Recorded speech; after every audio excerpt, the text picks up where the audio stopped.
Mohon dibaca aturan webinarnya untuk hari ini. Mohon menggunakan nama lengkap saat bergabung di Zoom Room. Peserta dimohon untuk tidak mengaktifkan fitur mikrofon saat kegiatan webinar berlangsung.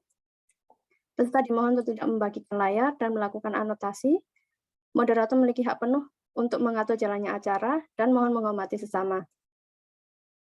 Webinarnya akan direkam dan nantinya juga akan di-post di YouTube PPI TV Jerman. Jadi nantinya bisa diakses lagi di YouTube. Mari kita kenalan dulu dengan narasumber kita hari ini. Selamat sore Mbak Neng dari GIZ Indonesia. Lalu ada Kak Sidki Diah Ulhak, Azubi Ausbildung di dekat Aachen. Lalu ada Kak Livia, Ausbildung Perhotelan di München, dan Kak Herwina, Azubi Kindererzieherin di Köln atau Erzieherin. Terima kasih. Maka kita mulai saja kegiatan hari ini. Presentasi pertama kita adalah mengenai Ausbildung di Jerman yang akan dipresentasikan oleh Kak Herwina. Silakan Kak Herwina, tempat dan waktunya dipersilakan. Oke, halo teman-teman semua. Sebentar, saya mau membagikan presentasinya. Moment. Event. Oke. Zoom meeting. Oke, moment.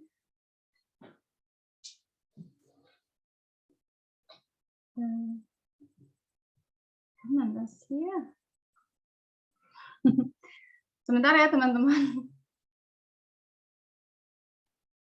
Atau kita juga bisa bantu kan misalnya ada masalah dari PPI Jerman. Ya, oke. Ya, perkenalkan nama saya Herwina. Saat ini saya tinggal di Köln. Saya berumur 26 tahun.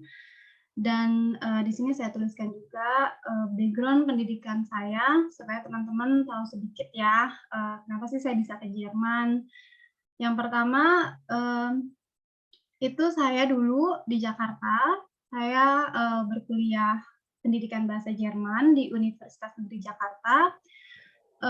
Lalu tahun 2018 saya mulai ke Jerman sebagai seorang au pair. Lalu saya mengikuti program FSJ, BFD atau dalam bahasa Inggrisnya Social Work di salah satu SD di Kota Köln. Tentang FSJ BFD nantinya Livia akan menjelaskan lebih lanjut ya. Lalu saat ini saya sedang menjalankan program Erzieherin atau dalam bahasa Inggrisnya itu Kindergarten Teacher, guru TK bahasa Indonesianya dari tahun 2001 sampai saat ini, sampai tahun 2024. Selanjutnya yang akan saya bahas di dalam presentasi ini adalah mengenai apa itu Ausbildung, lalu apa saja jurusan Ausbildung yang ada di Jerman, lalu persyaratan mengikuti Ausbildung di Jerman bagi orang asing, bagi orang Indonesia, dan saya juga akan menceritakan seputar Ausbildung sebagai Erzieherin atau Kindergarten Teacher di Jerman. Ya, yang pertama, saya mau ngejelasin dulu apa itu Ausbildung ya. Mungkin beberapa teman-teman sudah mengetahui tentang program ini, tapi mungkin aja informasi ini masih dibutuhkan buat teman-teman yang nggak tahu apa itu Ausbildung ya. Jadi Ausbildung itu adalah sebuah program pelatihan keterampilan sekolah sambil bekerja di Jerman. Di sini saya juga menuliskan dalam bahasa Jermannya. Saya bacakan sedikit ya, mungkin teman-teman juga udah belajar bahasa Jerman, jadi teman-teman tahu artinya eine Ausbildung ist eine Bildungsmaßnahme, bei der Kenntnisse und Fähigkeiten vermittelt bzw. entwickelt werden und deren Abschluss zur Aufnahme einer bestimmten Tätigkeit qualifiziert. Jadi pelatihan pendidikan di mana pengetahuan dan keterampilan dikembangkan untuk memenuhi syarat untuk mengambil pekerjaan tertentu. Jadi Ausbildung itu banyak banyak orang-orang di Jerman yang melakukan Ausbildung untuk mengambil pekerjaan tertentu. Contohnya kalau misalkan saya mau jadi guru TK, saya harus ikut pelatihannya terlebih dahulu. Saya harus ikut sekolahnya, saya harus menjalankan praktikumnya juga. Kalau misalkan teman-teman mau jadi misalkan pekerja jadi SPG gitu ya, itu semua ada Ausbildung-nya di Jerman.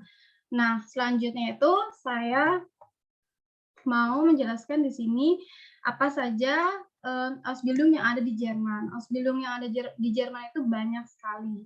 Ya, jadi Ausbildung sebagai koki misalkan, atau Ausbildung sebagai pekerja di rumah sakit, sebagai suster ya, atau Ausbildung sebagai guru TK seperti yang saya jalani saat ini, dan macam dan lain-lain sebagainya ya. Jadi di sini juga saya kasih gambarnya ya. Ada Ausbildung sebagai pekerja di bank, Ausbildung sebagai mekanik, atau Ausbildung sebagai SPG, Ausbildung sebagai asisten dokter gigi ya. Jadi kalau teman-teman bertanya apa aja sih Ausbildung yang bisa dijalani di Jerman, itu banyak banget ya macam-macamnya. Nah, selanjutnya persyaratan yang harus diperhatikan sebelum teman-teman mengikuti Ausbildung ya. Jadi yang pertama itu perhatikan jurusan Ausbildungnya. Jadi nggak semua Ausbildung itu contohnya pendidikannya sama lulusannya. Misalkan ada jurusan Ausbildung yang bisa dengan lulusan SMA, tapi ada beberapa Ausbildung yang teman-teman itu harus lulus kuliah di Indonesia gitu ya. Jadi teman-teman harus perhatikan dulu sebelum teman-teman mengikuti Ausbildung. Lalu perhatikan juga tentang visa Ausbildungnya ya. Kalau teman-teman sudah tinggal di Jerman sebagai istri orang Jerman misalkan, teman-teman nggak perlu lagi mikirin tentang visanya kalau mau ikut Ausbildung. Tapi buat teman-teman yang contohnya kayak saya yang dari Indonesia terus ke Jerman mau ikut Ausbildung, itu kan kami butuh visa ya. Nah, ada Ausbildung yang memang imigrasi itu nggak kasih visanya untuk orang asing ya. Jadi teman-teman harus perhatikan tentang visa Ausbildung ini.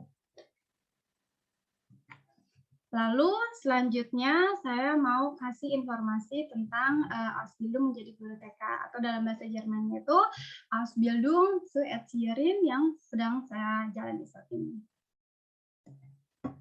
Oke, yang pertama persyaratan mengikuti Ausbildung guru TK di Jerman bagi orang asing, bagi orang Indonesia ya khususnya. Yang pertama memiliki sertifikat kemampuan bahasa Jerman level B2 atau C1. Jadi kalau berdasarkan pengalaman saya itu, saya nggak pakai sertifikat B2, tapi saya itu kan ikut kursus C1-2 di Jerman ya. Jadi kan sebelumnya saya OTER, saya BFD ya. Jadi saya punya kesempatan untuk belajar bahasa Jerman langsung gitu di Jerman. Nah, saya nggak punya sertifikatnya, tapi karena saya ikut kursus di VHS atau di kayak Goethe Institut misalkan, lalu saya minta kayak Bestätigung. Bestätigung itu apa ya artinya ya? Kayak yang menerangkan kalau saya tuh sekolah loh di tempat ini dan level saya level sekian gitu. Jadi itu alternatif juga buat teman-teman yang misalkan nggak punya sertifikat atau gimana. Tapi kalau teman-teman udah C1 terus teman-teman udah ikut kelas di Goethe Institut atau di VHS, teman-teman bisa minta Bestätigungnya ini surat keterangan gitu ya. Lalu teman-teman harus punya pengalaman praktikum atau bekerja dengan anak-anak minimal 6 bulan di Jerman ya. Entah itu di TK atau di sekolah. Waktu kemarin saya dapat sertifikatnya itu dari tempat BFD saya di Grundschule di Köln, di sekolah SD di Köln. Lalu memiliki ijazah D2 sampai S1. Jadi sayangnya kalau teman-teman lulusan SMA, teman-teman belum bisa ikut Ausbildung jadi guru TK karena untuk orang-orang Jermannya sendiri juga mereka butuh abitur gitu. Jadi kalau misalkan kita setarain sama ijazah Indonesia itu sekitar ijazah D2, atau kalau teman-teman udah kuliah sampai semester 4 terus teman-teman mau ke Jerman, mau langsung aja nih ke Jerman mau sekolah jadi guru TK, teman-teman bisa Anerkennung atau Anerkennung itu bahasa Indonesianya kayak diakui gitu, minta diakui di Jerman kalau teman-teman tuh misalkan udah kuliah sampai S1 atau kuliah sampai taraf sekian gitu. Jadi kalau misalkan ijazah SMA masih belum bisa mengikuti Ausbildung sebagai guru TK di Jerman gitu.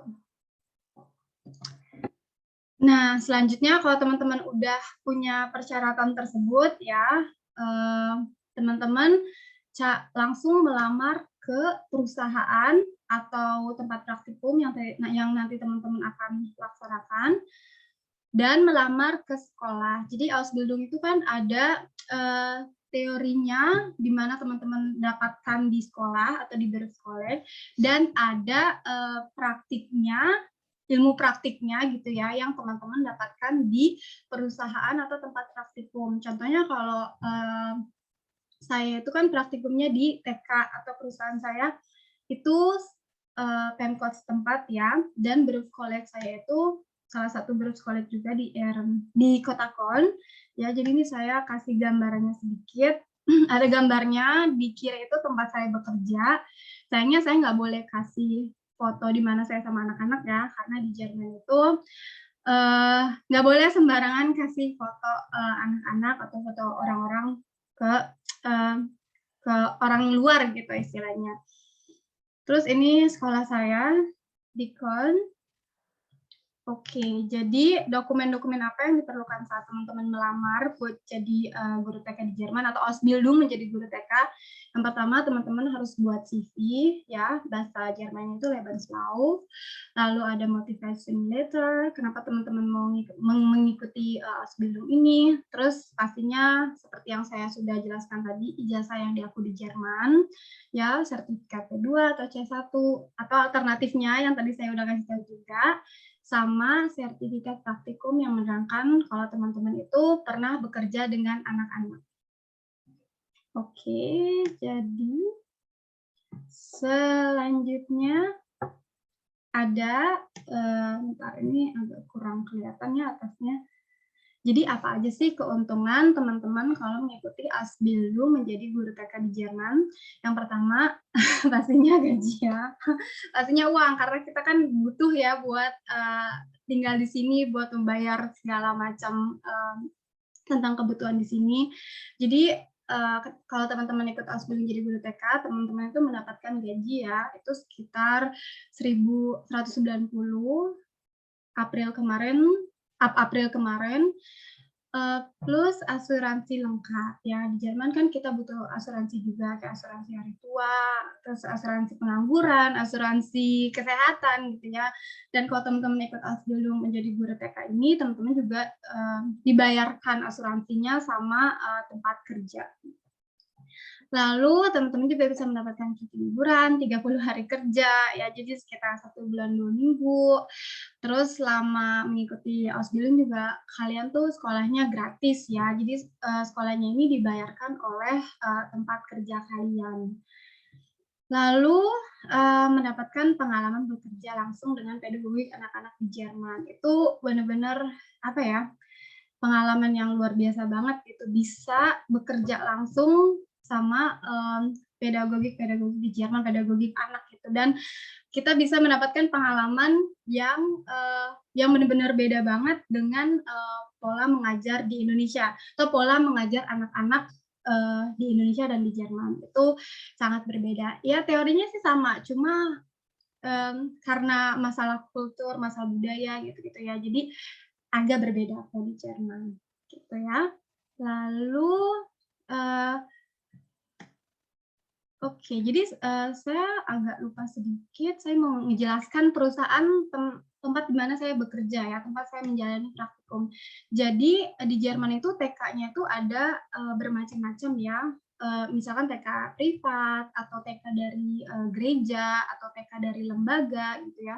Kebetulan saya tempat perusahaan saya atau tempat saya bekerja, si pemberi kerjanya itu adalah pemerintah Kota Kon. Jadi TK saya ini kayak kalau di Indonesia tuh di bahasa Indonesia ini TK negeri gitu ya. Jadi saya bersyukur banget sih, maksudnya Pemkot bisa menerima saya gitu, walaupun saya orang asing, tapi mereka bisa menerima saya gitu. Lalu kalau tempat sekolah saya ini namanya itu Bishop Lucius Baruch College. Itu adalah salah satu sekolah terbaik di Köln, jurusan sekolah pedagogik ya. Jadi ini sekolah Katolik dan mereka tuh hanya menerima 10% orang asing atau orang yang di luar agama Katolik gitu. Tapi saya bersyukur banget bisa diterima di sekolah ini, sekolahnya bagus banget, ya guru-gurunya juga benar-benar oke-oke banget dan sangat-sangat profesional banget. Oke, jadi segitu aja ya presentasi dari saya. Kalau teman-teman mau tanya-tanya, nanti teman-teman bisa tanya-tanya di sesi tanya jawab ya. Terima kasih. Terima kasih Kak Herwina atas presentasinya, sangat informatif. Dan misal untuk para peserta webinar, misal ada pertanyaan sesuai dengan penjelasan Kak Herwina tadi, pertanyaannya ditahan dulu, nanti boleh diajukan ketika di breakout session. Oke, lanjut kita langsung melanjut aja ke tema kedua kita, yaitu Dual Studium yang akan dibawakan oleh Kak Mutia. Tempat dan waktunya dipersilahkan, Kak. Ya, terima kasih. Sekarang saya mau Thailand juga batch-nya. Udah kelihatan presentasinya? Oke, terima kasih banyak. Ya, Assalamualaikum warahmatullahi wabarakatuh. Nama saya Mutia Dewi Alawiyah, bisa dipanggil Mutia atau Lala. Selamat pagi waktu Jerman dan selamat sore waktu Indonesia. Di kesempatan kali ini saya mau menjelaskan apa itu dual studium secara singkat karena saya juga lulusan dual studium di Fachhochschule Aachen, jurusan IT atau informatik. Genau. Selanjutnya, ya, genau. Jadi kan biasanya gitu kalau misalnya setelah lulus student college kita ada pilihan, kita biasanya sering ke pilihan studium, normal studium. Nah, tapi tadi sudah dijelaskan juga oleh Kawina, oke, mungkin kita juga bisa pilih Ausbildung gitu. Nah, genau, nah, kenapa nggak pilih dua-duanya? Jadi kan ada opsi juga kita bisa Ausbildung sambil studium, jadi secara bersamaan. Nah, itulah dual studium. Jadi apa sih sebenarnya secara rinci dual studium itu? Singkatnya ini tuh kombinasi antara Ausbildung dan Studium. Yang tadi udah jelasin sama Kak Wina, Ausbildung itu praktek atau bekerja di suatu perusahaan atau institut. Nah, kalau studium itu teorinya gitu. Teori artinya kita kuliah di universitas. Jadi kalau misalnya kata lainnya adalah kombinasi antara praktek dan teori gitu. Nah, di sini juga kita ada banyak modelnya dual studium, nggak cuma kombinasi antara Ausbildung dan studium, tapi apa sih, gimana sih modelnya? Nah, ada yang namanya Ausbildungsintegrierendes Dualstudium dan Praxisintegrierendes Dualstudium. Sebenarnya ada banyak lagi macamnya, cuma yang kita fokusin lebih ke sini. Genau. Nah, kalau Ausbildung Integrierendes gitu, kalau ada Ausbildung, kata Ausbildungnya ini, itu artinya double degree. Artinya kita, jadi nanti setelah lulus ini, keduanya kita mendapatkan gelar sarjana dan juga gelar Ausbildung. Gelar Ausbildung ini nanti tergantung pekerjaannya apa di Ausbildung itu sendiri. Nah, kalau Praxis Integriendes itu kita cuma mendapat gelar sarjana, atau bukan cuma ya, tapi ini perbedaannya gitu antara Ausbildung Integriendes dan Praxis Integriendes. Nah, kalau aku lulusan yang Ausbildung Integriendes, jadi aku dapat double degree. Jadi aku lulusan sebagai sarjana, sebagai Bachelor of Science dan juga lulusan software developer. Genau, nah terus kalau Ausbildung Integrierendes ini itu adanya kerjasama antara universitas dan perusahaan, jadi benar-benar saling terkait gitu. Sementara kalau yang Praxis Integrierendes ini itu tidak ada kerjasamanya atau saling tidak berkegantungan. Jadi kalau misalnya praksis ini kita bisa kita kuliah juga, kita studium juga, tapi untuk pekerjaannya nggak tetap gitu. Kita bisa bekerja sebagai trainee di suatu perusahaan dari awal sampai akhir, atau nanti tiap semesternya kita magang di perusahaan yang berbeda gitu. Jadi kita bisa ganti-ganti. Itu secara general perbedaannya. Nah, terus ada juga nih variasinya sistemnya. Sistem gimana berjalannya dual studium itu sendiri.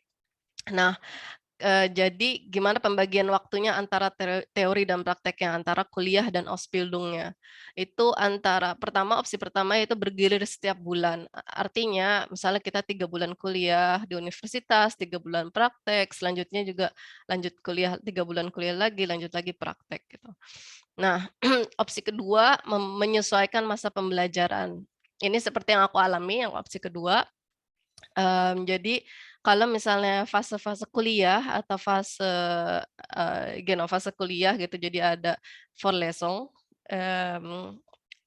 jadi nanti dalam seminggu itu kita dibagi nih, misalnya 2 hari kuliah di universitas dan 3 hari praktek di perusahaan. Itu, seperti itu, dan, tapi kalau misalnya fase ujian, jadi tidak ada kuliah lagi, tidak ada jam-jam kuliah. Nah, artinya di fase ini kita, seminggu itu 5 hari di perusahaan. Kita kerja di perusahaan. Nah, terus selanjutnya, nah persyaratannya, apa aja sih yang harus dipenuhi untuk bisa ikut dual studium? Nah, karena yang tadi kita udah lihat, tadi kan ada antara Ausbildung Integriert sama, Praxis Integriert, tapi, dua-duanya kita mendapat gelar sarjana. Jadi artinya sebenarnya ini persyaratannya kurang lebih sama kayak persyaratan untuk kuliah di Jerman gitu. Jadi bahasa Jermannya minimal C1.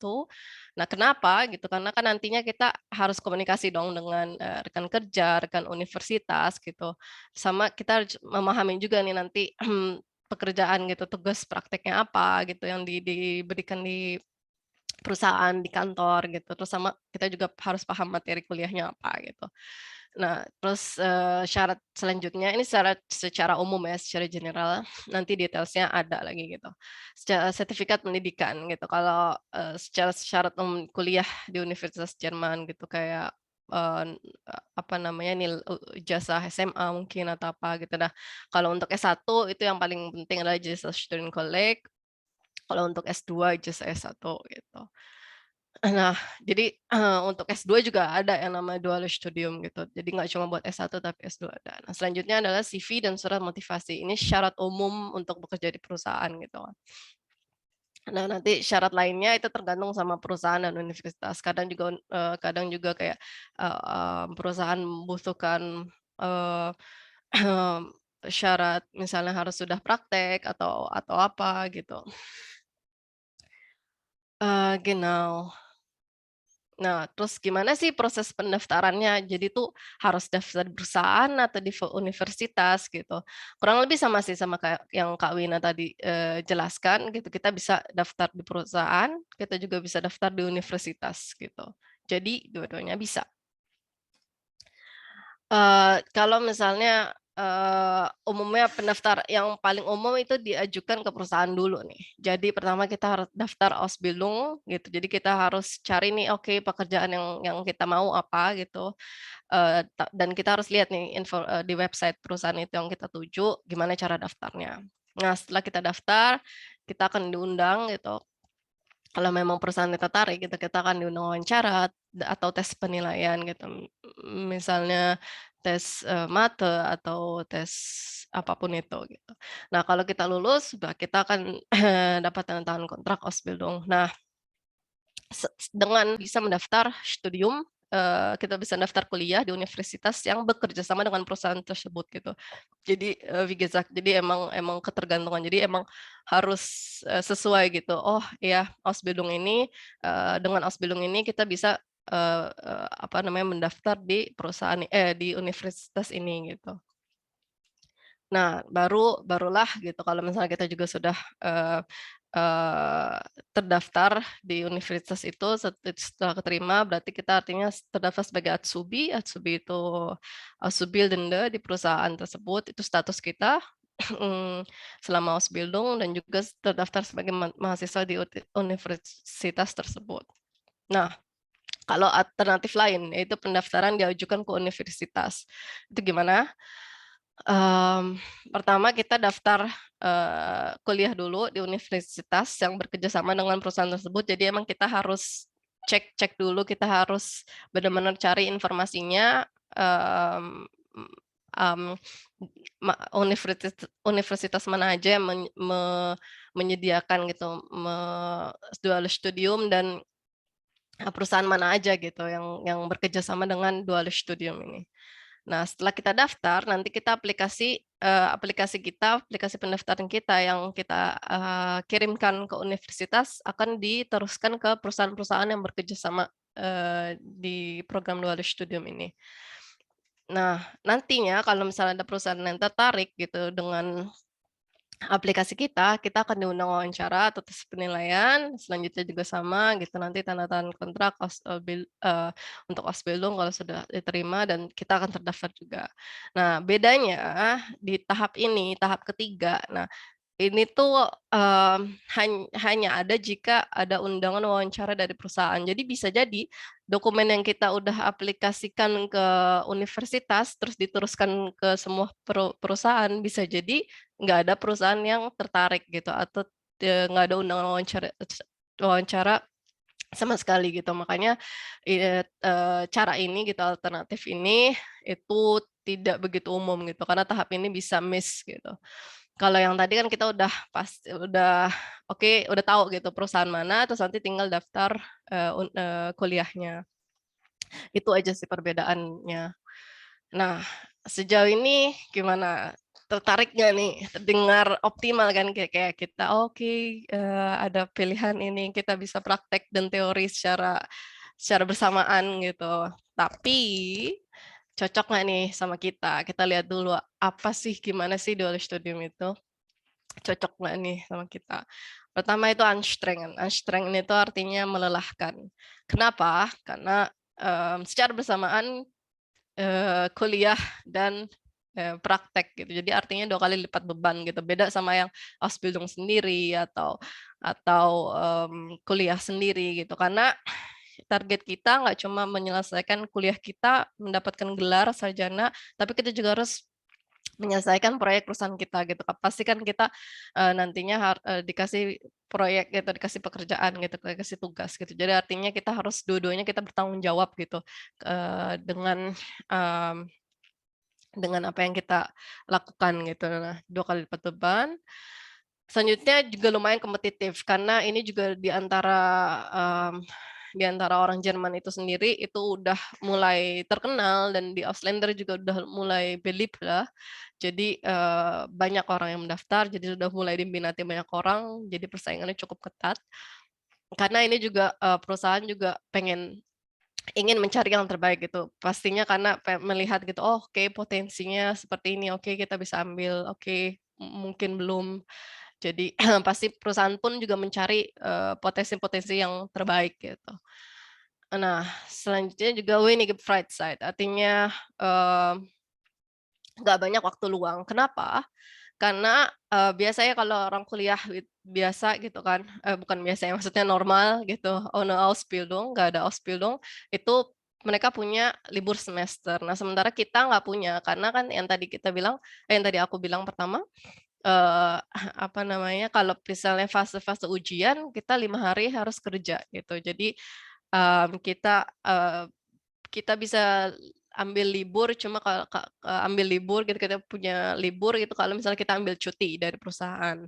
Jadi manajemen waktu kita tuh harus baik banget, karena kita juga harus menyelesaikan ujian-ujian dari universitas kita, dari tempat kuliah kita gitu. Sementara di satu sisi lain kita harus kerja juga di perusahaan. Jadi ini yang bisa jadi pertimbangan ya. Nah, tips-tipsnya apa aja untuk dualis studium ini yang pasti harus cari informasi terkait jurusannya, karena kebijakan tiap universitas itu beda-beda gitu, karena ada yang universitas ini walaupun jurusannya sama tapi ternyata persyaratannya beda atau gimana gitu. Atau, kuliah yang dibagikan mata kuliahnya itu bisa berbeda gitu, isinya apa aja. Sama pembagian waktunya kayak tadi. Jadi tiap bulan berganti, 3 bulan sini, 3 bulan sini, atau misalnya kayak aku tadi, yang aku alamin gitu, misalnya dalam waktu ujian kayak gini, waktu kuliah kayak gini gitu. Nah, selanjutnya juga benar-benar harus cari tahu informasi tentang pekerjaannya, kayak gimana sih pekerjaannya gitu kan. Karena wie gesagt auch, kebijakan tiap perusahaan akan berbeda-beda gitu. Gimana cakupan proyeknya gitu, nanti kita tugasnya seperti apa, karena pasti ada di deskripsinya. Terus masa percobaannya juga beda-beda, ada yang 6 bulan, ada yang 3 bulan. Jadi kalau masa percobaan itu lumayan rawan karena artinya kita masih bisa jadi, Ausbildung kita diteruskan atau enggak mungkin ada keputusan kita belum bisa diteruskan. Tapi nanti ini, skip dulu gitu, ini nggak begitu nah, terus juga kebijakan juga, selanjutnya adalah gaji atau tunjangannya gitu. Biasanya kayak ada yang, gajinya besar tapi, nggak ada tunjangan, misalnya tunjangan waktu, Weihnachtsgeld gitu, apa ya, uang Natal atau gimana, atau misalnya ada juga yang gajinya kecil tapi tunjangannya, besar, misalnya kita misalnya kita kuliah ujiannya dapat nilai bagus, kita dapat bonus dari perusahaan, ada yang seperti itu juga gitu. Jadi bisa dicari informasinya. Nah, itu aja, dari aku. Terima kasih banyak. Nanti wie gesagt nanti kalau misalnya ada, pertanyaan lebih lanjut, bisa ditanyakan di sesi pertanyaan. Terima kasih. Terima kasih Kak Mutia. Dual studium itu benar-benar bagus ya kalau kita lihat ada antara Ausbildung dan studium, tapi sepertinya juga sangat melelahkan. Nanti misal ada pertanyaan sesuai informasi yang diberikan Kak Lala, boleh nanti ditanyakan lagi di breakout session. Lalu kita langsung lanjut saja ke tema kita yang ketiga, yaitu tema keperawatan atau Pflege di Jerman dan GTOG. Yang pertama akan dibawakan oleh Kak Sidki, yaitu tentang Ausbildung Pflege di Jerman. Nanti akan dilanjutkan oleh Kak Neng Elina dari GIZ Indonesia mengenai GTOG atau perawat Indonesia yang bekerja di Jerman. Waktu dan tempat dipersilahkan, Kak. Oke, terima kasih sebelumnya kepada moderator atas waktunya. Oke, langsung aja aku share screen. Bentar.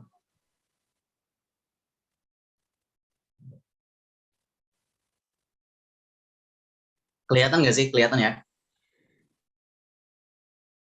Kayaknya kelihatan ya. Bentar. Ya. Sebelumnya mungkin Assalamualaikum warahmatullahi wabarakatuh. Selamat sore buat teman-teman semua dan juga selamat pagi buat teman-teman di Jerman. Sebelumnya saya juga mengucapkan sekali lagi terima kasih kepada moderator atas kesempatan waktunya. Dan sebelumnya saya akan memperkenalkan diri terlebih dahulu. Saya Sidki Diauhak dan sekarang saya sedang mengikuti pendidikan Ausbildung di bidang keperawatan, lebih tepatnya di kota bagian negara selatan atau dekat Aachen. Dan saya tinggal di kota kecil yaitu kota Heinsberg. Dan mungkin untuk mempersingkat waktu, saya langsung mulai aja kali ya untuk sharing informasi ke teman-teman tentang Ausbildung keperawatan di Jerman. Langsung saja. Nah, jadi perlu teman-teman ketahui bahwa keperawatan di Jerman sendiri itu terbagi menjadi 3. Ada keperawatan untuk anak-anak, keperawatan lansia, dan juga perawatan umum. Nah, dari tanggal 1 Januari 2020 kemarin, itu pemerintah Jerman itu mengubah kebijakan di mana yang tadinya 3 itu menjadi 1, Aus 3, Mach 1. Nah, tentunya buat masa pendidikannya tetap sama kayak tahun-tahun sebelumnya, 3 tahun, berlangsung 3 tahun yang terbagi menjadi 2 sistem, yaitu sistem teori dan juga praktek. Nah, apa aja sih sebenarnya persyaratan yang harus teman-teman tahu sebelum memulai Ausbildung di bidang keperawatan. Nah, buat persyaratannya sendiri itu relatif umum, hampir sama dengan Ausbildung lainnya. Mungkin di perawatan sendiri itu punya nilai plus buat teman-teman kalau teman-teman punya sertifikat pelatihan yang teman-teman udah lakuin di Jerman, contohnya kayak FSJ atau juga BFD. Itu mungkin nanti dijelasin oleh rekan saya habis presentasi ini atau juga ntar teman saya Livia. Nah, mungkin teman-teman kepo nih, sistemnya kayak gimana aja sih gitu. Nah, mungkin tadi saya sudah bilang juga sistemnya ada 2, sistem teori dan juga praktek. Nah, buat sistem teori sendiri itu kita biasanya 2 bulan di sekolah, dan sistem praktiknya itu kita biasanya 3 bulan di sekolah. Nah, itu bedanya dari Ausbildung yang lain. Biasanya Ausbildung yang lain itu 3 hari kerja atau enggak 2 hari sekolah atau juga 2 hari kerja atau 3 hari kerja. Kalau di keperawatan sendiri itu kebanyakan bloknya itu lama dari sistem teori sama prakteknya. Teorinya biasanya 2 bulan dan juga prakteknya biasanya 3 bulan. Nah, itu tentunya plus buat kita buat fokus, misalkan kita ada ujian ataupun apa, kita bisa fokus di sekolah dan kita misalkan kerja dan kita fokus untuk kerja. Nah, di sini juga tertera masa percobaan selama 6 bulan. Jadi mungkin buat teman-teman pas awal-awal itu harus mengikuti masa percobaan dulu selama 6 bulan. Nah, habis masa percobaan ini biasanya teman-teman bakal disetujui nih sama perusahaannya. Apakah teman-teman lanjut buat ikut keperawatan ini atau juga teman-teman bisa ditarik kontrak sama mereka. Nah, di sini juga tertera menulis laporan apa saja yang sudah teman-teman kerjakan selama di tempat praktek. Jadi ini maksudnya tuh, jadi selama kita kerja ataupun kita praktek di suatu tempat praktek, taruhlah kita kerja di rumah sakit atau juga di ambulan ataupun di panti jompo. Nah, kita harus menulis sebuah laporan, di mana laporan ini ntar bakal dinilai sama pihak sekolah, yang dimana ini bakal ngaruh sama raport kita setiap tahunnya. Dan praktek di Generalistische Pflegeausbildung ini, atau juga keperawatan umum, kita ada Möglichkeiten buat kerja ataupun mengikuti praktek di rumah sakit, panti jompo, atau juga kindergarten atau kinderstation, yang dimana itu tentu nilai plus juga buat Ausbildung up 2020 itu buat teman-teman yang ingin mengikuti bisa merasakan 3 tempat praktek yang berbeda-beda.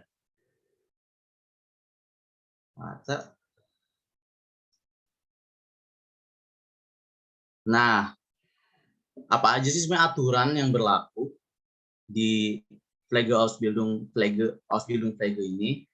Jadi pertama, teman-teman mengikuti pelajaran di sekolah itu tentunya wajib ya, dan juga teman-teman harus mengikuti praktek yang sudah disetujui oleh atau juga yang sudah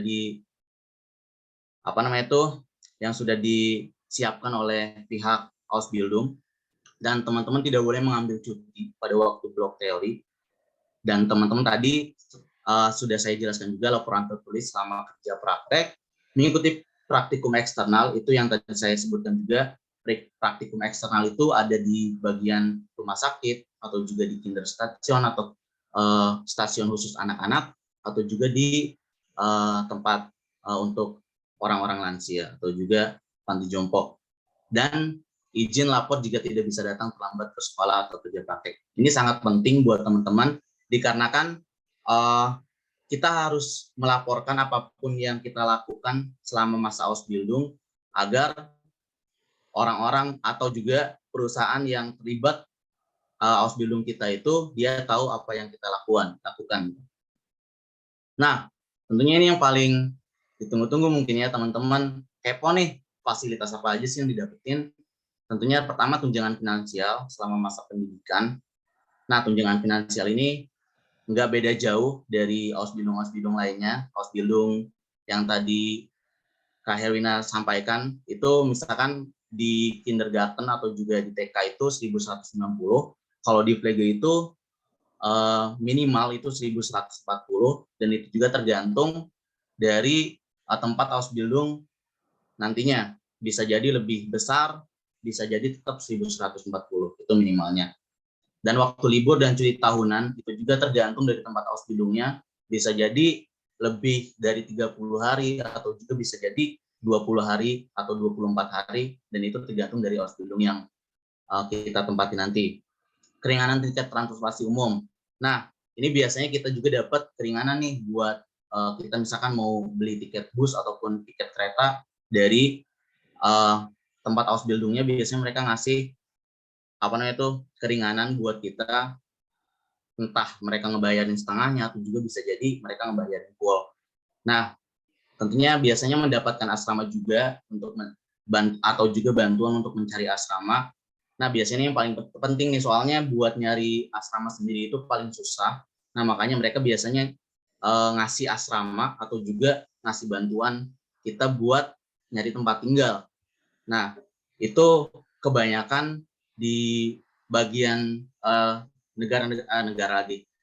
kota-kota bagian yang saya tempati sekarang, itu biasanya mereka kebanyakan ngasih asrama ke kita. Jadi kita cuman bayar ya nggak terlalu mahal juga gitu. Dan tambahan les bahasa Jerman bagi yang membutuhkan. Nah, tambahan les ini tentunya paling penting nih buat kita semua kan, sebagai pendatang di Jerman, di mana kita butuh juga untuk melatih bahasa Jerman kita. Nah, makanya mereka biasanya ngasih nih tambahan les bahasa Jerman, dan tentunya ini di luar jam di jam praktek pas kita kerja ataupun pas kita sekolah atau pendidikan. Nah, mereka biasanya ngasih sekitar ya biasanya yang 2-3 kali selama seminggu, dan itu gratis juga. Dan tentunya tadi juga sama seperti Ausbildung lainnya, asuransi sosial dan juga kesehatan.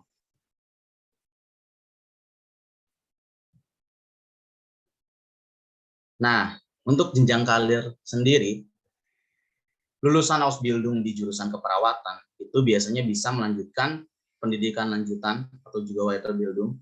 Itu biasanya mungkin teman-teman yang ingin menjadi chef atau juga teman-teman yang ingin menjadi contohlah jadi pembimbing buat teman-teman lain yang sedang melakukan Ausbildung atau juga kepelatihan, itu teman-teman bisa melanjutkan pendidikan lanjutan atau juga Weiterbildung. Dan teman-teman juga ada kesempatan buat melanjutkan pendidikan bachelor atau juga S1.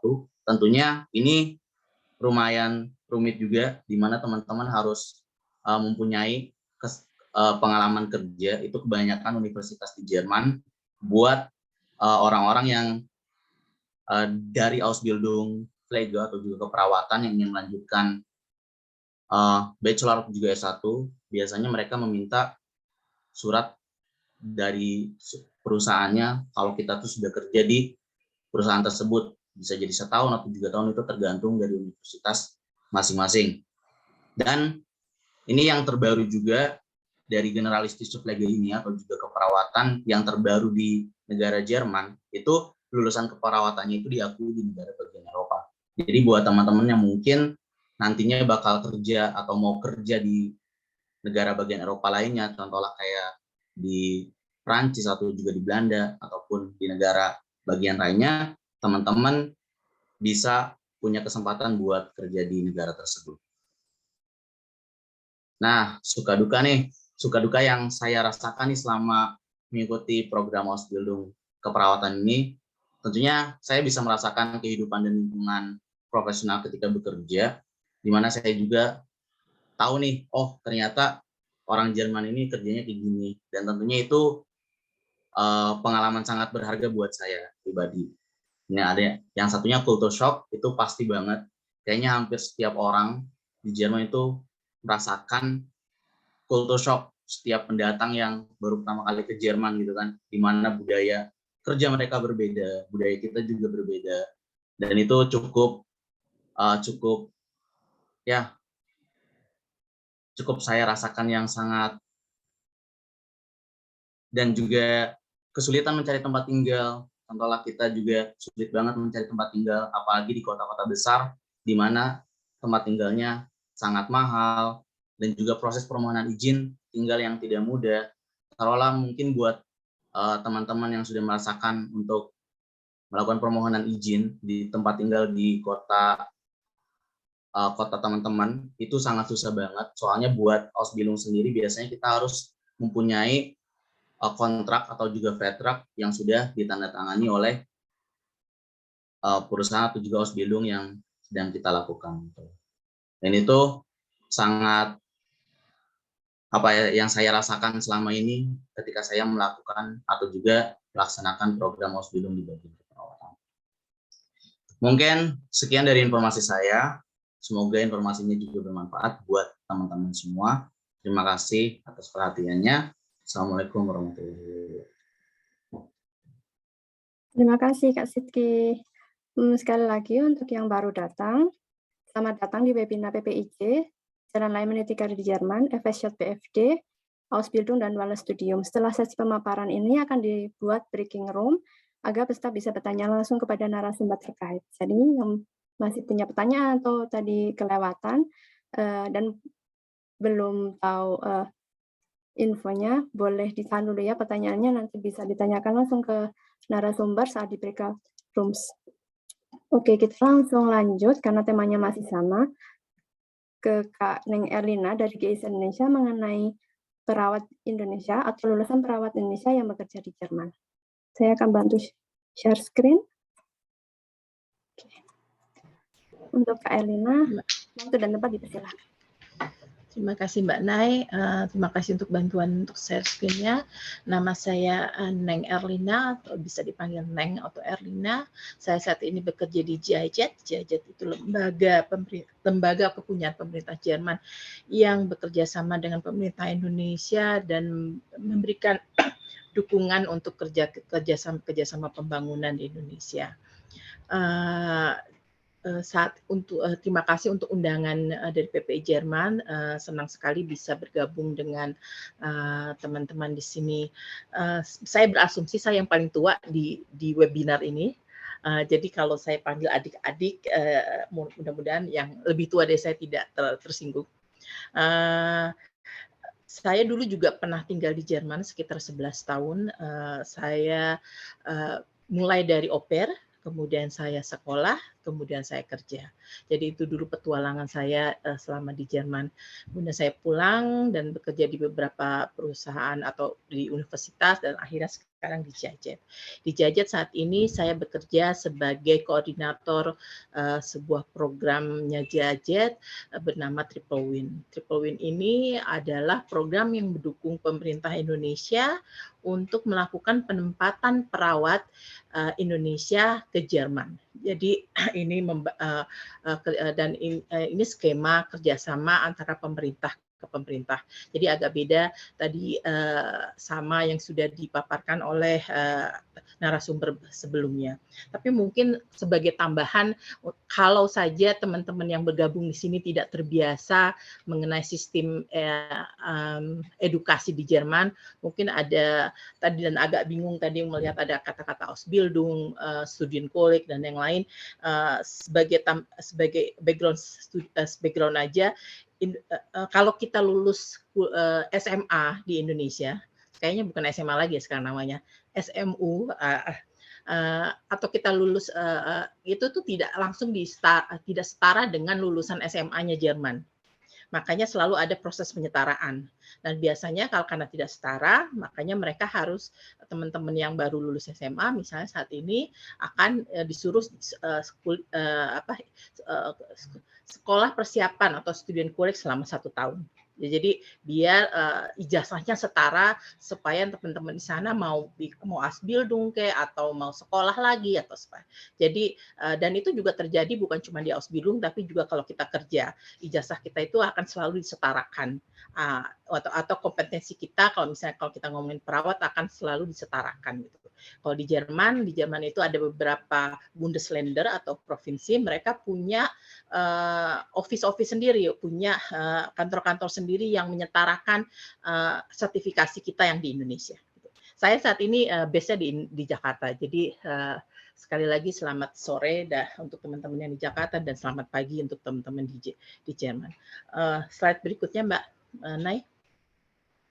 Seperti atau Seperti yang tadi aku bilang, ini adalah program penempatan perawat Indonesia ke Jerman. Ini adalah skema antara pemerintah dan pemerintah.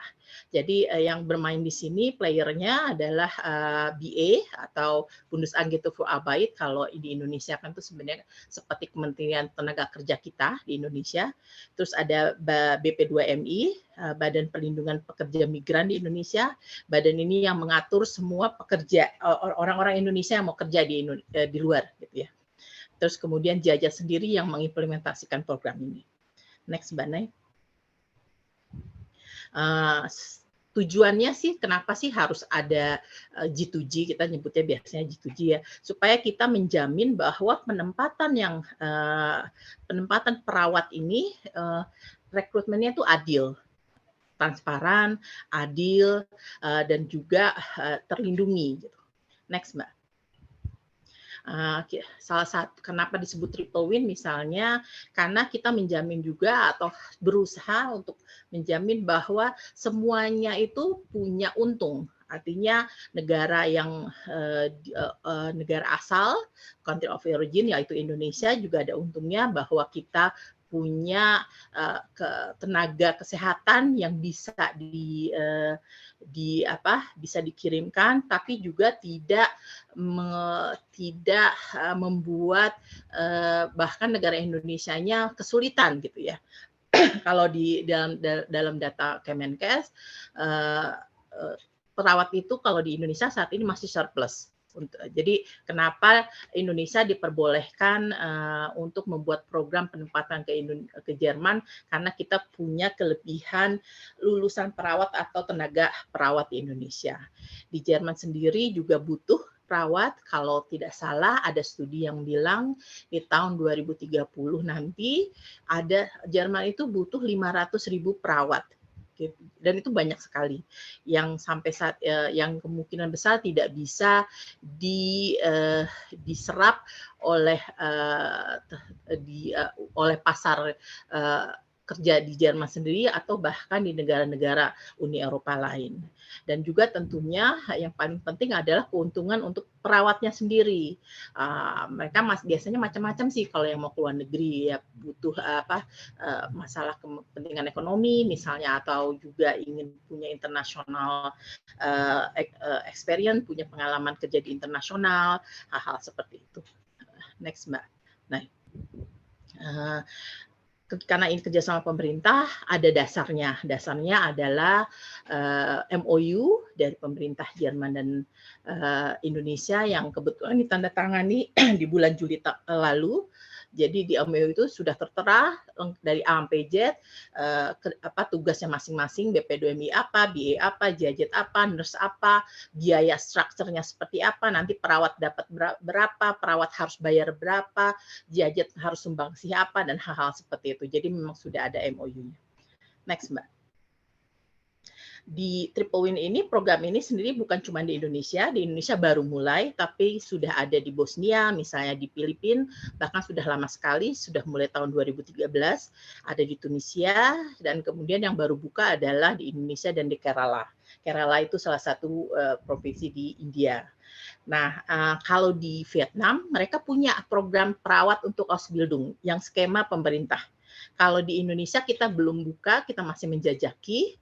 Kalau yang untuk skema pemerintah, kita juga sedang menjajaki kemungkinan membuka skema pemerintah untuk hospitality. Hospitality itu tadi bagian hotel, juga kalau kita ngomongin kohin tuh tukang masak, koki gitu. Itu juga ini lagi dijajaki. Karena ini memang skema pemerintah ke pemerintah memang agak sedikit lama karena memang birokrasinya memang sudah lumayan lah ya. Kalau Triple Win ini sendiri kan sebenarnya sudah lama banget sebenarnya kalau digodoknya baru ditandatangannya tahun lalu. Next, Mbak Nay. Nah, terus kalau sebenarnya apa sih untungnya kalau memilih Triple Win misalnya? Sebenarnya kalau menurut saya pribadi, kalau kita mau kerja di luar negeri itu skemanya ada macam-macam. Kalau yang Triple Win ini kebetulan pemerintah dan pemerintah. Tapi juga ada skema yang lain, misalnya pemerintah sama G2P. pemerintah dengan langsung private. Artinya pemerintah Indonesia kerjasama dengan salah satu rumah sakit di Jerman gitu. Atau ada juga P2P, private to private, berarti kemungkinan rumah sakit di Indonesia atau ada agen di Indonesia kerjasama dengan rumah sakit di sana. Ada lagi juga yang kayak teman-teman yang tadi, yang narasumber saya berasumsi itu mandiri. Jadi skema mandiri ketika dia mencari tahu sendiri, melamar sendiri, gitu ya, dan melakukan sendiri gitu. Dan semua itu dikerjakan sendiri gitu. Kalau untuk program Tripu, jadi semuanya sih plus minus aja sih. Silakan aja teman-teman mau ambil yang mana, adik-adik yang mau yang mana. Satu yang paling penting kalau saya boleh sok tahu karena saya udah agak sedikit lebih tua, kita Jerman itu punya budaya yang sangat tinggi mengenai ke tingkat kemandirian. Yang teman-teman Indonesia susah sekali untuk punya. Jadi teman-teman Indonesia biasanya yang kalau kita mau bikin KTP aja harus pakai agen, tiba-tiba pergi ke negara kayak Jerman dan semuanya harus dilakukan sendiri. Nah, itu sesuatu yang tadi yang Mas Kiki bilang culture shock gitu ya. Itu hal-hal seperti itu yang teman-teman kalau memang benar-benar punya niat pergi ke sebuah negara kayak Jerman, itu tolong dikurangi. Teman-teman bisa pakai skema apapun, pakai mau mandiri, yang harus dasarnya adalah rajin membaca, mengerti. Kalau mau pelamar pakai agen silahkan, tapi cek dulu agennya benar atau tidak. Ini profil websitenya betul atau tidak. Hal-hal seperti itu tuh dicek gitu. Jadi karena pada dasarnya ketika nanti teman-teman di Jerman nanti tidak ada lagi, walaupun teman-teman punya agen, tidak ada lagi yang menemani. Tidak ada yang menemani ke imigrasi, tidak ada yang menemani untuk lamar sana sini gitu ya. Jadi hal-hal kayak gitu aja. Dan tadi kalau lihat narasumber itu adalah bukti nyata bahwa mereka bisa mandiri dan bisa jadi out-to-be, bisa jadi dual studium gitu ya. Hal-hal seperti itu. Dulu juga saya ke Jerman karena saya bukan dari keluarga yang berada, saya jadi au pair dulu. Jadi au pair dulu, baru sekolah gitu, terus baru kerja di sana. Macam-macam lah kalau kita mau emang benar-benar niat untuk bisa bisa pergi keluar gitu. Kalau di Triple Win ini mungkin bedanya sama mandiri ya memang dijamin dan dibantu dari awal. Misalnya kalau tadi Mas Kiki bilang agak sulit untuk visa. Ini karena ini memang kerjasama pemerintah, jadi kedutaan Indonesia di Jerman membantu, kedutaan Jerman di Indonesia juga membantu gitu. Jadi kita sudah punya agreement sendiri. Oh, ini orang-orang yang program Triple Win ini jalurnya ini gitu. Jadi mereka sudah. Dan juga mungkin highlight-nya misalnya juga BA itu akan mencarikan employer untuk peserta program ini. Jadi si perawat ini nggak susah-susah nyari-nyari employer sendiri. Itu jadi akan dicarikan employer-nya, ada wawancara kalau employer-nya setuju terhadap wawancara itu dan juga si perawat ini setuju, ya sama-sama mereka akhirnya punya work contract gitu ya. Dan juga dijamin misalnya dia dijamin bahwa gajinya gitu ya minimal 2.300 kalau dia pergi pertama ke Jerman. Jadi lagi-lagi sertifikasi perawat di Indonesia itu belum langsung bisa setara dengan sertifikasi perawat di Jerman. Jadi ketika perawat Indonesia pergi ke Jerman dengan program ini, mereka hanya diakui sebagai asisten nurse dulu, sebagai asisten perawat. Jadi nanti habis sampai sana akan ada proses penyetaraan, dan kalau sudah proses penyetaraan, mereka jadi perawat yang diakui, dan gajinya juga diatur, minimal harus 2.800 misalnya. Jadi hal-hal itu tuh dibantu gitu kalau dari skema seperti ini. Dan juga yang kayak tadi, kesulitan mencari akomodasi. Nah, kalau di skema seperti ini biasanya atau di program tipe ini si employer-nya atau BA-nya sudah menjamin bahwa perawat itu sudah akan dapat akomodasi. Walaupun mereka tetap yang bayar, tapi akomodasi dicarikan. Dan biasanya itu dekat-dekat si rumah sakitnya. Seperti hal-hal seperti itu. Jadi mungkin plusnya kalau skema pemerintah banyak subsidinya lah. gitu ya. Di BP2MI sendiri juga mensubsidi misalnya pasportnya, kalau bikin paspor sudah gratis karena dia PMI. Juga dia bisa masuk MCU di MCU itu medical check up, di tes di lembaga-lembaga kesehatan seluruh Indonesia gitu. Hal-hal seperti itulah kalau misalnya. Cuman minusnya karena biasanya kuotanya tidak banyak teman adik-adik atau teman-teman. Jadi memang harus benar-benar berusaha untuk bisa mendapatkan mendapatkan tempat di skema seperti ini. Next Mbak Nay.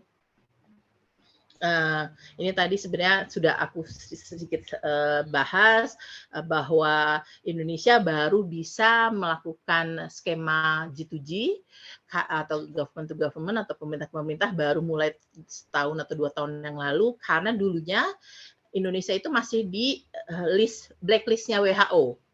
Jadi WHO itu setiap tahun dia punya mengeluarkan list negara-negara mana yang jumlah tenaga kesehatannya itu belum cukup lah untuk jumlah penduduknya gitu ya.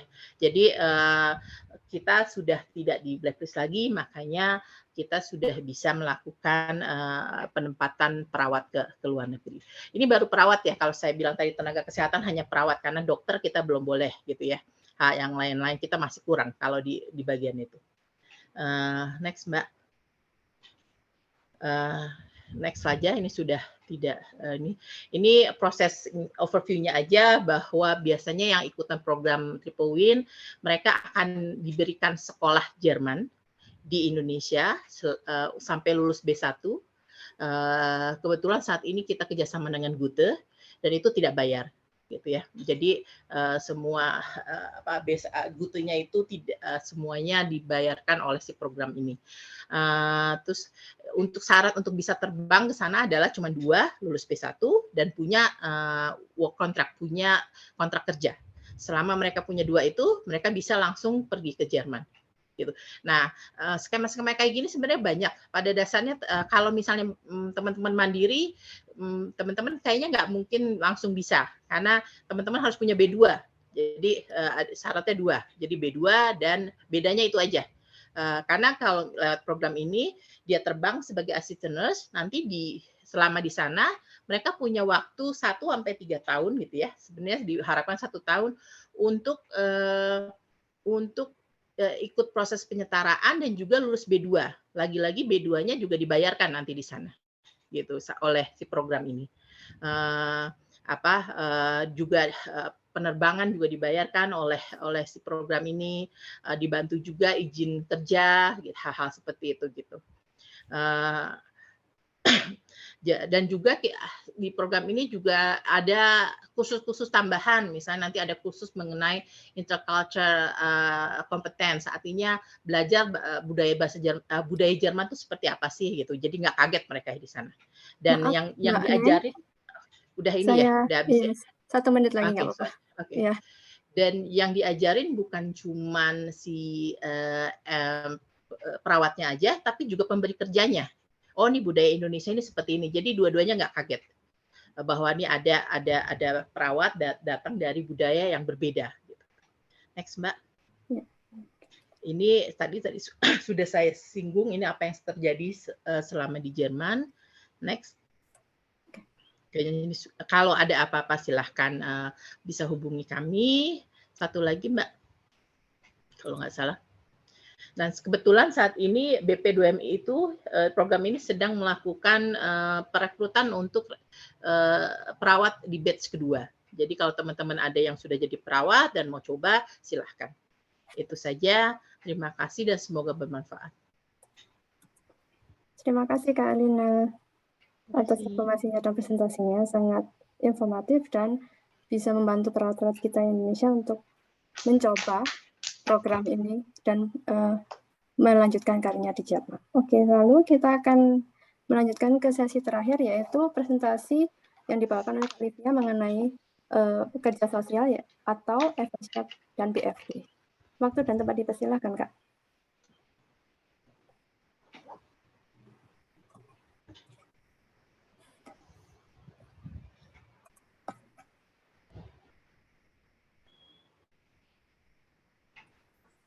Halo semuanya. Aku sekarang mau presentasiin ke teman-teman semua, sharing ke teman-teman semua tentang FSJ atau BFD atau kerja sosial di Jerman. Oke, kalau untuk perkenalan sedikit, nama saya Livia Marsha. Aku udah di Jerman dari 2018. Pertama itu jadi au pair di Köln, terus au pair di Austria, terus juga 2020 tahun lalu aku juga FSJ di Kinderkrippe di München. Terus sekarang aku lagi Ausbildung Hotel Fachfrau di Westin Grand Munich. Mungkin teman-teman ada beberapa teman-teman yang udah tahu kali ya apa itu FSJ, itu BFD, tapi untuk teman-teman yang masih belum terlalu familiar tentang apa sih itu kerja sosial di Jerman. Nah, FSJ atau BFD adalah program sukarelawan yang didanai sama pemerintah, dan itu periodenya waktunya itu 12 sampai 18 bulan. Dan relawan yang bakal kerja nanti itu bakal bisa kerja, contohnya kayak di Pati Jompo atau Altenheim, rumah sakit, terus fasilitas kesehatan, sosial, terus juga bisa di TK sama sekolah, contohnya kayak Kawina sebelumnya dan juga saya, terus juga ada beberapa juga yang di tempat kebudayaan. Nah, terus kan ada pertanyaan kan, apa sih sebenarnya bedanya FSJ sama BFD? Sebenarnya sama aja. Dari sistemnya, dari tempat pekerjaannya sama aja, cuman yang dibedain tuh cuman di umurnya aja. Jadi kalau misalnya FSJ itu dari 16 tahun sampai 27 tahun, tapi untuk dari BFD itu dimulai dari umur 27 tahun. Jadi misalnya teman-teman yang udah umur 27 tahun, itu ikutnya BFD. Nah, cuman aku bikin catatan tambahan di situ untuk FSJ di Jerman yang relawannya masih umur 16 tahun itu cuman hanya diperbolehkan untuk warga negara Jermannya aja. Sedangkan kalau misalnya kita sebagai warga negara asing itu dimulai dari umur 18 tahun untuk bisa mengikuti BFD. Nah, terus apa aja sih yang didapetin dari program FSJ ini? Nah, kita tuh punya seminar pendidikan selama 25 hari untuk FSJ dan 20 hari untuk BFD selama periode 1 tahun. Nah, seminar pendidikannya ini tuh ada 5 kali, jadi 25 hari, tapi jadi 5 hari, 5 hari, 5 hari selama 5 kali.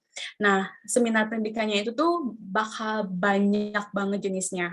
Kalian bakal banyak banget aktivitas yang kalian dapetin, dari mulai diskusi tentang dengan kelompok nanti, terus diskusi tentang nanti gimana kalian untuk kedepannya bisa Ausbildung atau kuliah, atau tentang cara bikin CV atau surat motivasi dan segala macamnya untuk nanti kedepannya kalian setelah FSJ itu kayak gimana, terus juga sharing kalian gimana sih kalian selama ini di tempat kerja kalian selama FSJ itu, apakah ada masalah dengan rekan kerja atau dengan kehidupan kalian di Jerman dan segala macam. Dan ada juga banyak aktivitas lain yang creativity, program untuk orang lain, program di luar, dan segala macam. Jadi pokoknya seminar pendidikan yang kalian dapetin dari FSJ itu bakal benar-benar jadi pengalaman baru yang seru buat kalian.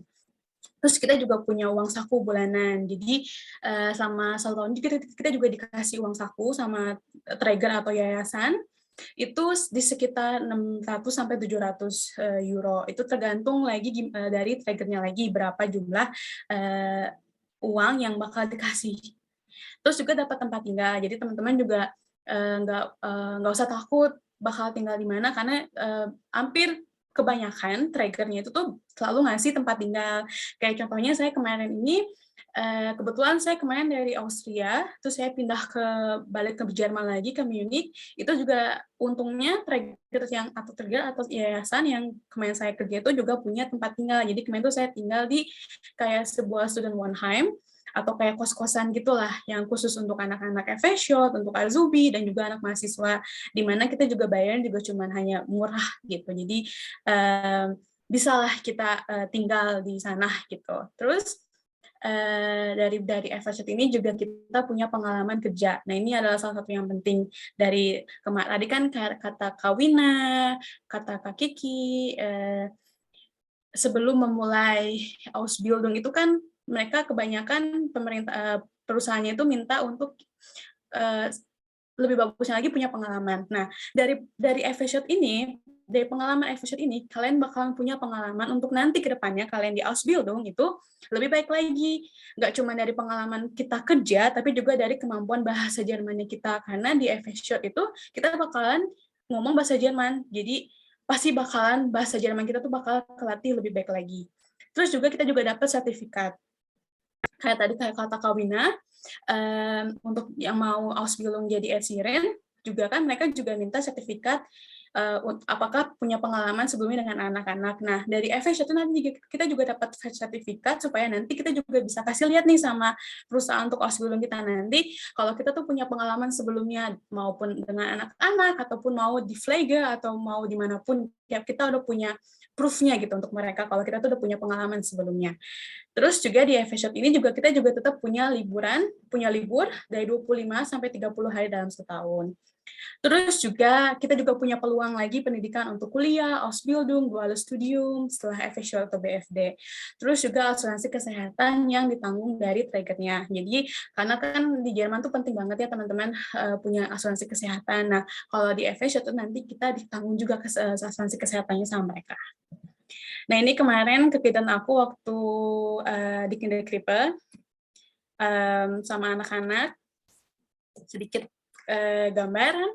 Terus ini juga salah satu program tahun lalu aku dari seminar dari FShot. Nah ini kemarin tuh kita bikin kayak paket kesehatan gitu untuk kita bagiin sama orang-orang di jalanan di kota Munich. Jadi juga ada salah satu program nanti kan mungkin ada setiap träger, setiap yayasan tuh pasti punya tipikal seminarnya sendiri. Nah ini salah satunya, ini salah satu yang nggak cuma hanya di TK tapi juga nanti sama orang-orang yang sama-sama lagi FShot juga gitu. Jadi nanti kita punya koneksi baru, punya kenalan baru sama teman-teman baru. Terus kenapa sih alasannya yang harus ngikutin FShot atau BFD? Nah, yang tadi aku udah mention sebelumnya kan, pengalaman kerja, karena untuk pengalaman pribadi aku sendiri, sebelum aku mulai Ausbildung sekarang ini, aku juga benar-benar punya pengalaman sebelumnya bekerja dengan orang Jerman tuh waktu aku FShot. Aku juga nggak kebayang kalau misalnya kemarin tanpa ada FShot, itu aku langsung tiba-tiba Ausbildung, kayaknya aku juga bakalan kaget banget karena belum terbiasa bekerja dengan orang Jerman yang benar-benar yang etos kerjanya berbeda, dengan mentalnya, dengan disiplin, cekatan, dan segala macam. Jadi dari FShot ini aku benar-benar punya pengalaman sebelumnya untuk bekerja. Terus juga menguasai bahasa Jerman lebih baik lagi, karena kan kita kan komunikasi selalu pakai bahasa Jerman, kita juga lebih berani juga gitu untuk berbicara bahasa Jerman lebih baik lagi. Terus juga seminar pendidikan juga yang tadi aku udah bilang juga, supaya kita juga punya koneksi baru, kita juga punya ilmu baru untuk kedepannya, untuk kita nanti mulai Ausbildung atau kuliah atau apapun yang teman-teman nanti pengen planningin setelah FShot, setelahnya. Nah, terus syarat untuk ngikutin FShot itu teman-teman dimulai dari umur 18 sampai 27 tahun untuk FShot dan umur 27 tahun untuk BFD. Terus juga teman-teman juga punya sertifikat bahasa B1. Karena lebih bagus lagi kalau misalnya teman-teman memang punya keahlian bahasa Jerman yang emang udah lumayan, jadi supaya enak juga buat teman-teman juga nanti komunikasi dengan orang-orangnya, dengan rekan kerja kalian, dengan orang-orang sekitar juga. Terus juga untuk pengalaman di bidang sosial sebenarnya lebih bagus banget kalau teman-teman di Indonesia sebelumnya punya pengalaman. Jadi seenggaknya teman-teman bisa tahu gitu, nggak terlalu kaget ketika nanti FShot misalnya di Pflege atau di Altenheim atau misalnya di TK. Kalau teman-teman udah seenggaknya tahu sedikit gitu, gimana sih situasi dalam ketika ada sama anak-anak itu harus kayak gimana sih gitu. Jadi ya setidaknya teman-teman punya pengalaman sedikit lah gitu untuk sebelum di FShot juga. Terus teman-teman juga bikin surat riwayat hidup, surat motivasi yang ditulis dalam bahasa Jerman. Terus nanti teman-teman juga coba ngelamar ke träger tuh lewat website. Contohnya kayak ini ada beberapa yang aku tulis di sini tuh yang besar dan banyak yang sering teman-teman di sini juga yang selalu lamar itu kayak Diakoni, Caritas, IJGD atau IB, itu biasanya mereka kebanyakan kita sini juga lewat dari träger-träger ini. Terus untuk masa periode penerimaan relawan baru itu juga beda-beda tergantung dari targetnya. Kalau misalnya teman-teman pengen di TK atau di sekolah, pastinya pembukanya tuh antara Agustus sampai September karena itu penerimaan student baru kan ya. Terus ada juga yang buka juga di bulan Maret atau April, tapi ada juga beberapa trigger yang buka di sepanjang tahun. Jadi teman-teman nanti harus lihat lagi kapan bukanya, kapan mereka penerimaannya. Jadi teman-teman udah bisa jauh-jauh hari udah bisa planningin gitu. Nah, sampai di sini sih presentasi dari aku. Nanti kita bisa ngobrol lagi, sharing lagi kalau teman-teman pengen tahu lebih lanjut lagi tentang apa sih itu FS-nya. Terus pokoknya apapun yang teman-teman pengen tanyain lebih langsung lagi, lebih detail lagi, nanti kita bisa ngobrol lebih lagi di breakout session. Terima kasih. Oke, terima kasih Kak Livia atas presentasinya. Ya, sekarang kita sudah berada di penghujung acara presentasi. Semua presentasi sudah selesai dan kita akan melakukan breakout session. Tapi sebelum itu kita mau melakukan polling dulu. Kita mau membagi breakout session-nya sesuai dengan polling yang ada. Mungkin boleh dibagikan? Ya.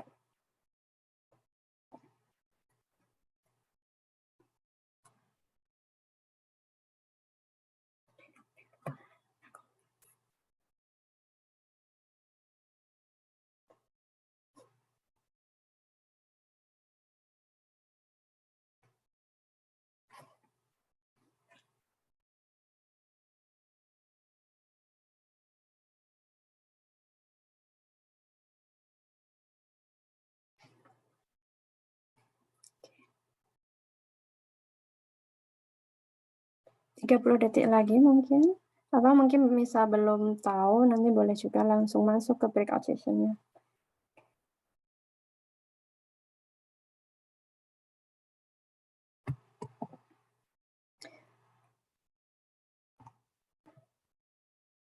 Dan sebagai review mungkin dari semua presentasi yang kita lakukan hari ini, yang pertama tadi kita ada Ausbildung yang dibawakan oleh Kak Herwina, yaitu apa sih Ausbildung itu?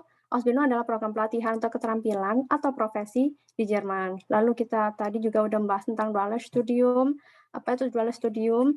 Dual Studium itu program di mana peserta atau pelajar kita bisa menempuh pendidikan double degree antara Ausbildung dan kuliah biasa atau kuliah biasa plus praktek atau internship di sebuah perusahaan. Lalu ada FSJ PFD yang baru saja kita dengar, yaitu program voluntary atau relawan yang bisa memberikan persiapan dan pengalaman awal kerja agar lebih siap dan adaptif dalam melakukan Ausbildung atau juga karir lain di Jerman. Lalu juga tadi juga udah membahas tentang perawat di Jerman, perawat Indonesia yang lulus dari Indonesia lalu bekerja atau ditempatkan di Jerman. Lalu ada juga syarat-syarat diperlukan untuk apply program tersebut, kemampuan bahasa apa yang dibutuhkan, CV atau Lebenslauf atau riwayat hidup dan motivation letter yang tidak boleh di-skip ya. Lalu ada benefit juga, pengalaman kerja yang didapatkan, belajar di dunia profesional Jerman, tentu saja mendapatkan gaji, cuti kerja, lalu tunjangan finansial yang diberikan oleh tracker atau perusahaan yang memberikan kita kerja. Lalu ada juga fasilitas lain seperti tiket transportasi yang biasanya juga kita mendapatkan diskon antara kita bayar hanya 50% atau juga gratis.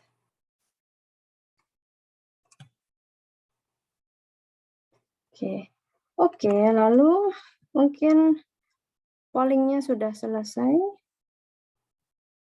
Kita akan langsung buka.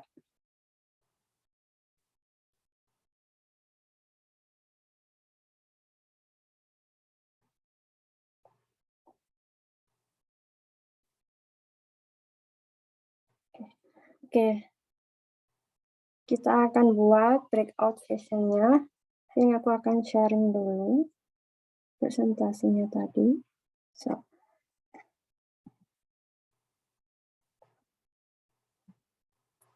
Oke, ini breakout session yang kami rencanakan, tapi menurut polling yang sudah kami dapatkan, sepertinya kita akan gabung 2 ruangan menjadi 1 agar pesertanya juga semakin banyak. Oke.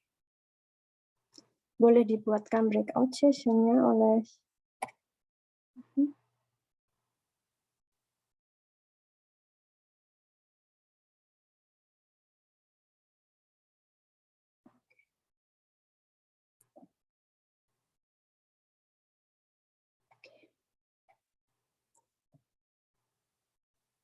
Oke, jadi untuk ruang pertama, saya akan ganti ruang pertama mengenai Ausbildung yang sama, lalu ruang 2 yaitu Duales Studium, lalu ruang 3 dan 4 digabung menjadi 1, yaitu Fashion, PhD, dan keperawatan. Jadi, saya akan gabung. Jadi boleh langsung masuk ke breakout session, bila sudah mendapatkan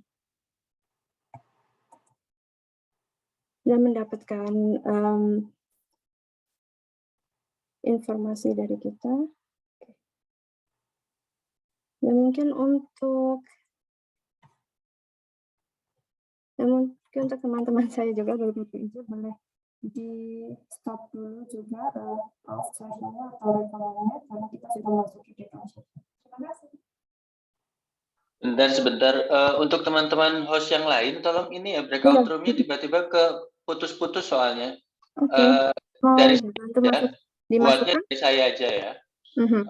Buatnya dari jangan ada yang mencet breakout room yang lain. Thank you. Mohon bantuannya, Mas. Oke, saya stop dulu.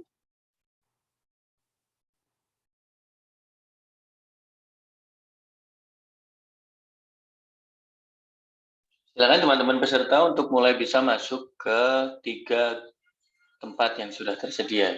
Ada di Ausbildung, Duales Studium, dan juga FSJ plus BFD serta perawat dan GT Uji. Kepada pembicara juga mohon bantuannya untuk bisa masuk sesuai dengan breakout room yang disediakan. Terima kasih.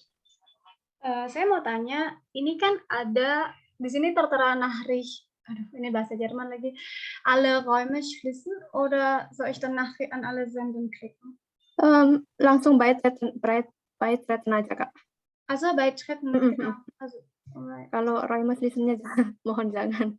Also Nanti akan tertutup semua. Ausbildung, beitreten. Ya. Okay. Di ruang 1, lalu ruang 2 ada Duales Studium, ruang 3 ada FSJ, PFD, dan keperawatan. Oke. Dan sampai jumpa di breakout session.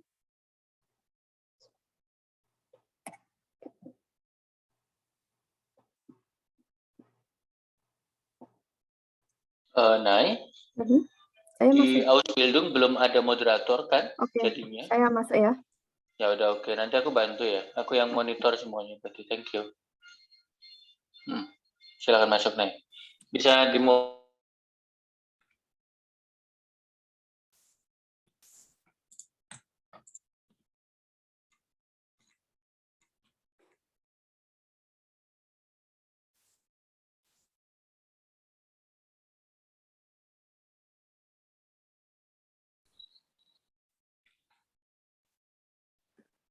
Gimana teman-teman? Apakah kalau bisa on cam boleh on cam, kalau enggak ya nggak apa-apa, atau bahkan dikunci.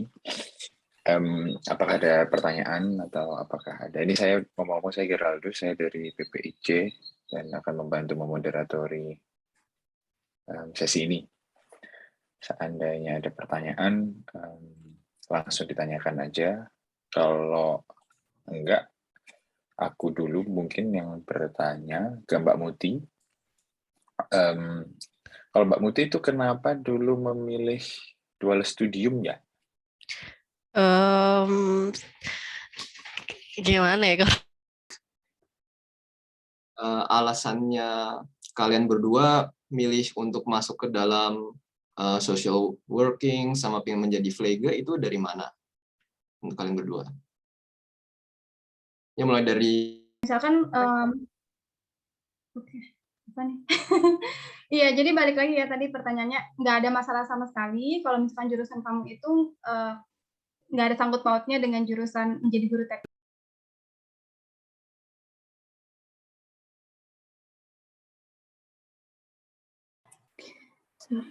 Mari kita tunggu dulu peserta-peserta terakhir yang belum kembali ke ruang utama, lalu kita akan melakukan penutupan webinar. Kita berikan 1 menit sampai semuanya kembali di ruang utama.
Oke, saya rasa semuanya sudah kembali ke ruang utama, maka kita sudah sampai di penghujung acara kita hari ini, yaitu webinar Journaling Meniti Karir di Jerman, FSJ BFD, Ausbildung dan Dual Studium. Semoga semua pertanyaan hari ini sudah terjawab, dan semua informasinya sudah didapatkan. Lalu informasi tambahan, kami akan mengirimkan presentasi dari narasumber kami ke email masing-masing, jadi bisa menjadi bahan belajar atau bahan bacaan. Misal butuh informasi lebih lanjut, bisa mencari informasinya mungkin di internet atau mungkin dari teman. Mungkin bila narasumber kami juga berkehendak, kalian atau teman-teman juga bisa langsung meng-email atau men-chat narasumbernya langsung dan bertanya bagaimana, menanyakan pertanyaan yang belum terjawab atau yang tadi belum tersampaikan. Itu. Lalu webinar ini akan di-post di YouTube PPI TV Jerman, jadi misal tidak sampai ikut webinar ini tadi atau kelewatan, boleh langsung lihat di YouTube, nanti mungkin paling lambat minggu depan akan kami post di YouTube PPI TV Jerman. Oke, dan ya, terima kasih untuk narasumber kita hari ini. Terima kasih Kak Livia, Kak Hermina, Kak Neng Erlina, terus Kak Sidki, dan Kak Lala atau Kak Mutia. Terima kasih presentasinya, sangat informatif. Dan ya, mungkin next time kita bisa melaksanakan lagi webinar seperti ini. Lalu bila masih ada pertanyaan seperti yang saya jelaskan tadi, boleh langsung email ke kakak-kakak sekalian, kakak-kakak narasumber, atau boleh langsung lihat di YouTube, atau juga bisa baca dari presentasi yang nantinya kita akan kirimkan per email. Oke, ini kami PP Jerman berterima kasih atas partisipasinya hari ini. Untuk teman-teman yang ikut webinar, mohon maaf bila ada salah kata, ada kesalahan teknis atau hal-hal yang lain, dan sampai bertemu di webinar lainnya. Oke, terima kasih. Salam perhimpunan. Kami PP Jerman mengucapkan selamat sore untuk waktu Indonesia dan selamat siang untuk yang di Jerman. Sebelum kita tutup, kita foto dulu. Ya, last minute untuk foto. Bagi yang berkehendak on kamera silakan. Jika tidak, maka off kamera juga tidak apa-apa. Oke. Mas Zul yang oke. Kita foto 1, 2, 3. Sebentar, kita lihat apa ada yang merem. Ternyata ada. Mari kita foto satu kali lagi dengan gaya yang berbeda. 1, 2, 3. Oke. Sebentar, tambah satu gaya lagi. Kali ini gaya bebas atau gaya kupu-kupu boleh. 1, 2, 3. Terima kasih semuanya. Sampai jumpa di lain kesempatan. Oke.